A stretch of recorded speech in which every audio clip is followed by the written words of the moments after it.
بہنیں یہ سوال کرتی ہیں کہ ناپاکی کے اندر بچوں کو دودھ پلانا کیسا ہے، یعنی ناپاکی کے حالت کے اندر ہوئی، جنابت کی حالت کے اندر ہوئی، رات کو بچے کو بھوک لگی اور بچے کو دودھ پلانا چاہتی ہیں، تو کیا اسی ناپاکی کی حالت کے اندر بچے کو دودھ پلانا جائز ہے یا نہیں جائز؟ تو مسئلہ اچھے طریقے سے ذہن نشین کر لیں اور مسئلے کو غور سے سماعت کر لیں۔ مسئلہ یہ ہے کہ سب سے پہلی کوشش میری بہنیں یہ کرنی چاہیے کہ پہلے غسل کریں، اور اگر رات کا وقت ہے یا غسل کرنا مشکل ہے تو اس وقت وضو کر لیں،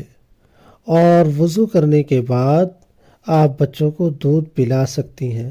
لیکن حد الامکان یہ کوشش کرنی چاہیے کہ پہلے غسل کریں اور غسل کرنے کے بعد بچوں کو دودھ پلائیں۔ لیکن اگر